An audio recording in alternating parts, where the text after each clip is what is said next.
Hey, sixth graders. So this next section covers from pretty much the Depression into World War II and covers a lot. This part goes a lot quicker than the last few videos that we've watched. So hang in there with it. A lot of material in a very short period of time. Hello, I'm Julie Andrews. Here at the Schubert Theatre, the anthem of the Depression was first performed, Brother, Can You Spare a Dime?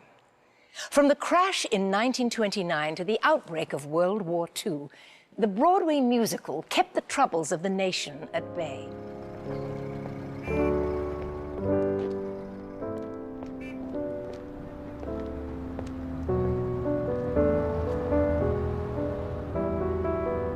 '30s was a depression, you know. Everybody was trying to make a living.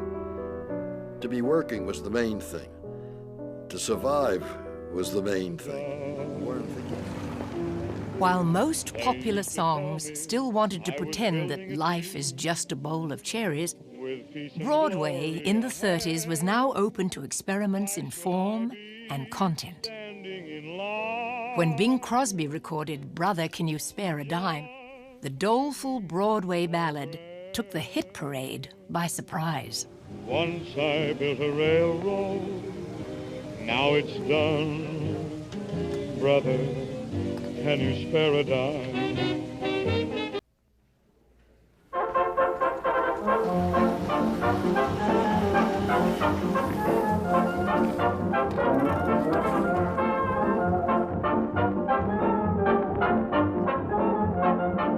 In 1930, a brassy 21-year-old talent first stepped into the spotlight. She would become the emblem of Broadway, the woman who could hold a note as long as the Chase Manhattan Bank. Hit it, babe.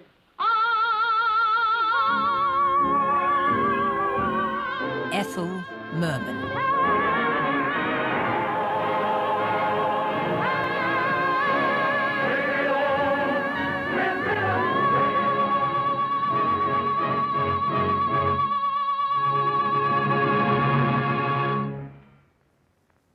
She had a voice like a trumpet, and you could hear every word she said. You'll hear Ethel Merman a little later too, and the comment about her voice being like a trumpet is very true. She didn't have a pretty singing voice, but she had a very loud and very clear voice, and people just absolutely loved it. Ethel Merman's first number was the 8th song of the evening. No one had ever heard anything like her. I got rhythm, I got music, I got my man who could ask for anything more. I got daisies in green pastures, I got my man who could ask for anything more.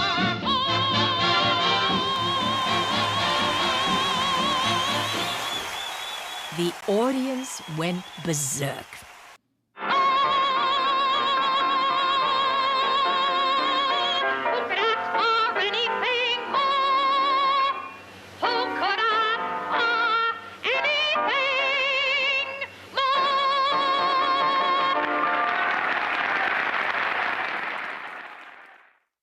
Now, Mr. President, what do you have to say for yourself?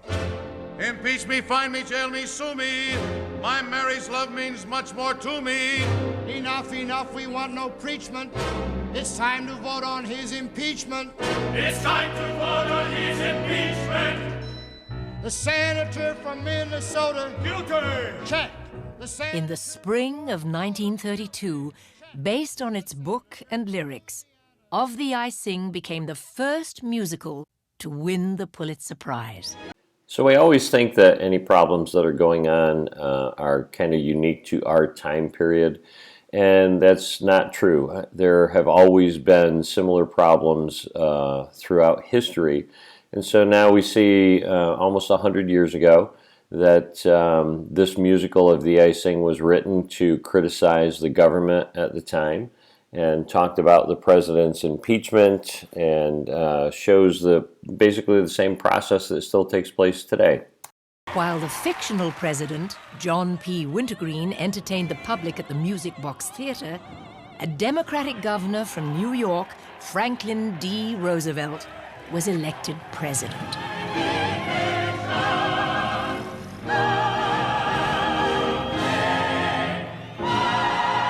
So first of all, let me assert my firm belief that the only thing we have to fear is fear itself. So 80 years ago, we see the inauguration of the president, much like it is today, and we hear a clip of that famous speech by Roosevelt.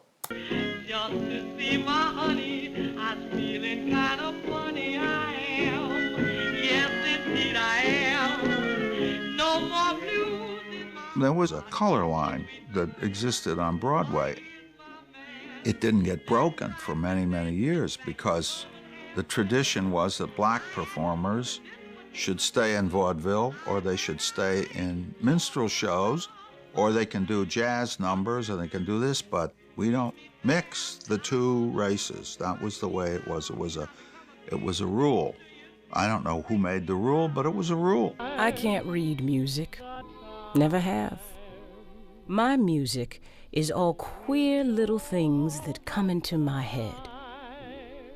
I feel these little trills and things deep inside of me, and I sing them that way. Ethel Waters. The brick wall on the back of the theater was the first set. The entrance of Ethel Waters, this monumental woman had a bandana on her head. She had an apron on. The curtain closes behind her. Behind her was the silhouette of a man hanging from a tree with his head on the side, with the rope around his neck. We didn't know in those days about lynchings in the South. Again, remember the time period we're talking about. This is long before TV and radio and the internet, and people didn't hear about this stuff in other parts of the country unless it was written about in a newspaper. They didn't see images of things actually happening. So yes, up in the north in New York City, people may have never heard about the hangings and lynchings that were going on in the South, and a lot of the racial issues that were much stronger in the South in New York City. So this was new stuff for them, and it was a very bold musical and a very bold move for them to portray this on stage. It was very unbelievable that they did it in the first place, because you didn't bring in reality into a musical comedy or a review. It was unheard of. She came forward with the beat of that orchestra, this funk of hers. Oh, and Aussprachen, and she went into it, and this woman went, Supper time, I must set the table 'cause it's supper time. Man of mine ain't coming home no more.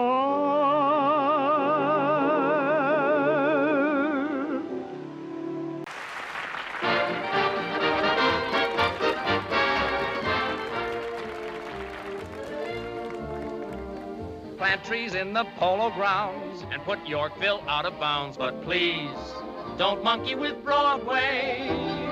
Close the village honky-tonks, suppress cheering in the Bronx, but please don't monkey with Broadway. Think what names used to dance on this road of romance. Think what stars used to stroll along it all day. Made City Hall a skating rink and push Wall Street in the drink, but please, please, I beg on my knees, don't monkey with old Broadway. To a person who has talent and is willing to work hard, Broadway in New York is as friendly as Main Street in my hometown, Peru, Indiana. Cole Porter. In the gloom of the Depression, Cole Porter offered Broadway audiences an escape to a world of refined wit and luxury. A rich Midwestern Episcopalian with a degree from Yale, Porter wrote both music and lyrics. His effervescent songs were a tonic to the struggling nation. And now, ladies and gentlemen, our own version of Cole Porter's Begin the Beguine.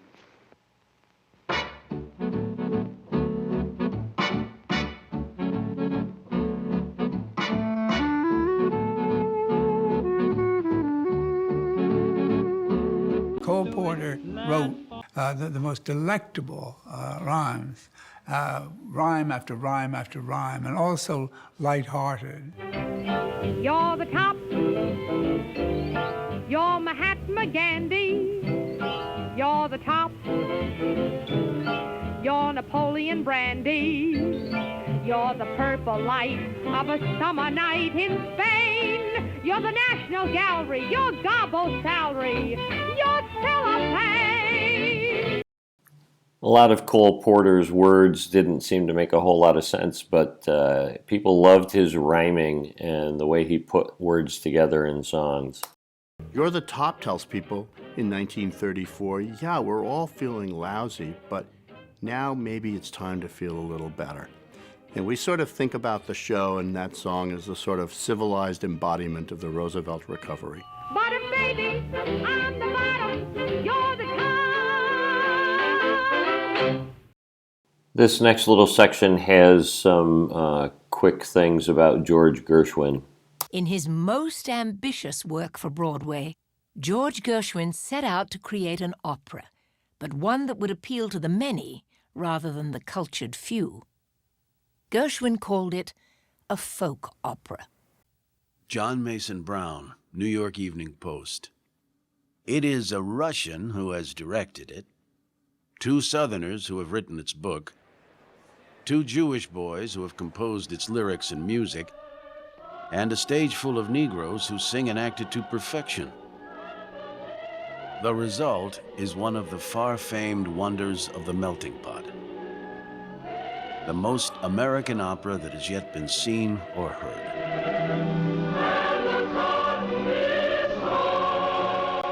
On July 11th, 1937, George Gershwin died of a brain tumor at the age of 38.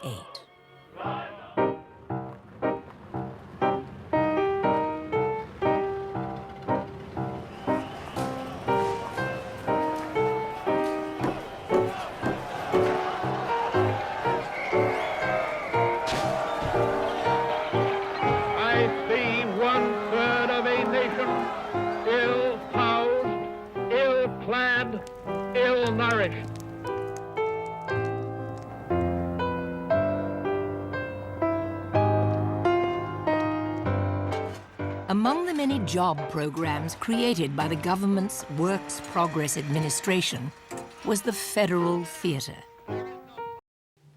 It's amazing when you look at these images from the Depression and from the fact that Broadway was shut down and actors didn't have jobs and musicals were not going on, how similar it is to what has been happening with COVID over the last year. Intended to provide work for those in show business, it also supplied much-needed entertainment that reached 25 million people, a quarter of the population. In the fall of 1936, in a time of misery and despair, with 18 million unemployed in the country, Orson Welles and I formed WPA Project 891, also known as the Classical Unit of the Federal Theater.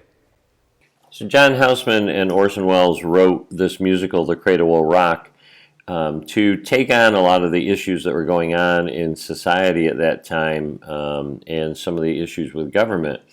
And you'll see in this next section what happened with that musical when it was written. Joe worker will go to shops where stuff is on show. He'll look at the meat, he'll look at the bread, and too little to eat sort of goes to the head. One big question inside me cries, how many fakers, peace undertakers, page strike breakers, how many toiling, ailing, dying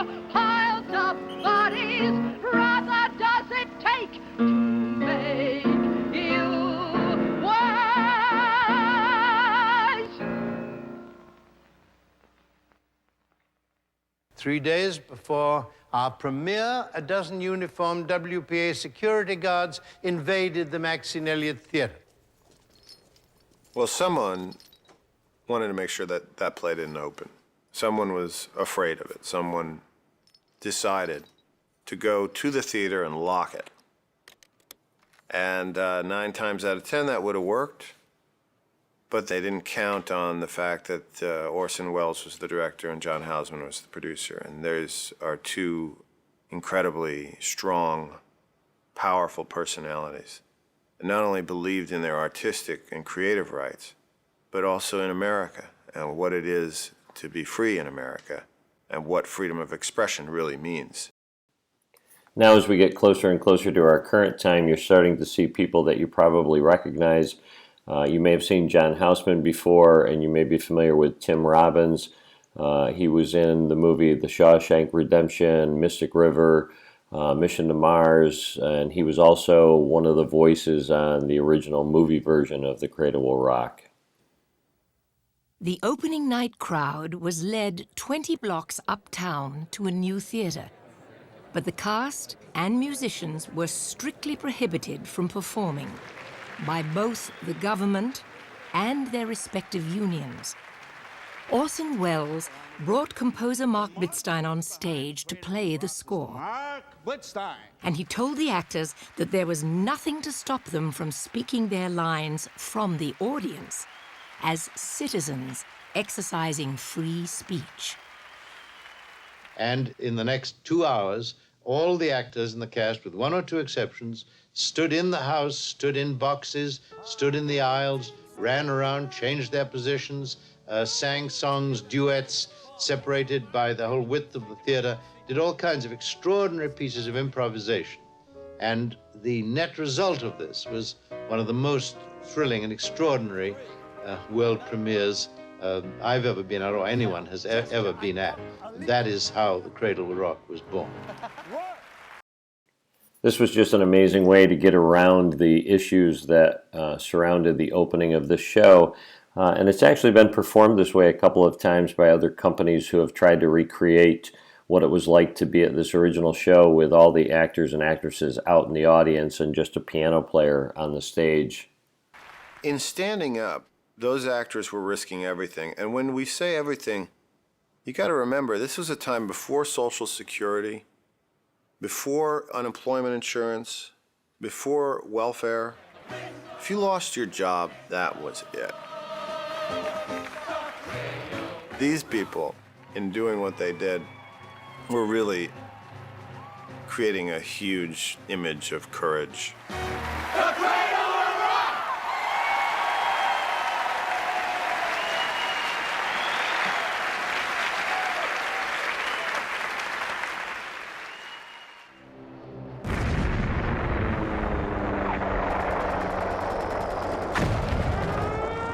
December 7th, 1941, a date which will live in infamy.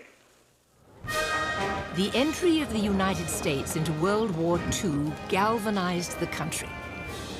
And Irving Berlin, who had created a rousing army review during the First World War, was asked by the government to rally the troops again.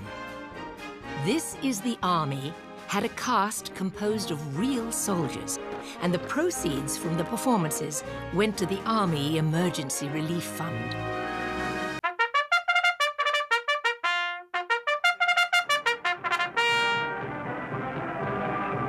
On opening night, almost 2,000 people were packed into the Broadway Theater. It was July 4th, 1942, the first July 4th of the war. Crowds in the street outside, packed lobby full of the usual first-nighters, but also a lot of big brass. People up from Washington. I'd never been to a first night before. I was 15 years old. So this was a pretty thrilling first night to have. And I can remember the excitement in this audience just before it ever started. And then the curtain opens, and there are 300 young men in uniform on bleachers delivering the opening chorus. many, many years ago. The buzz in the theater was extraordinary. This was Irving Berlin's best show yet. And then, towards the end of the second act, my father himself came out on stage. There he was in his World War I uniform.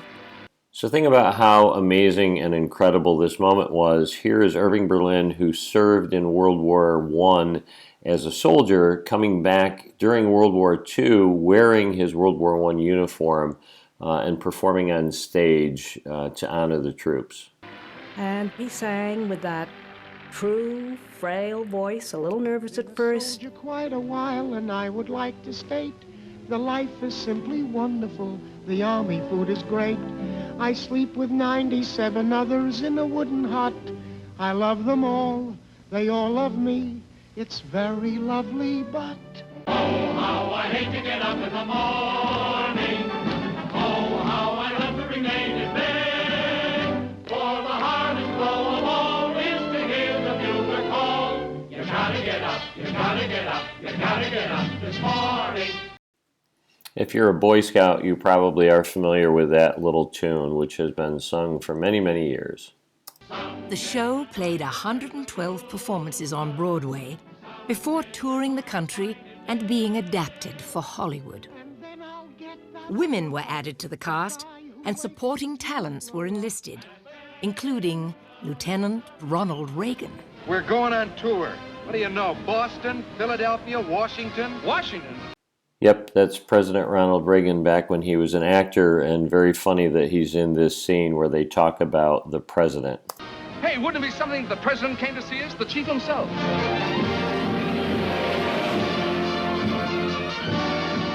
When the show toured overseas, Irving Berlin served as America's troubadour, performing in hospitals and near the front lines. In 1943, as soldiers shipped out of New York for the fight in Europe, they saw a new kind of Broadway show. A show that integrated songs with story and dance. A show that would remind them what they were fighting for.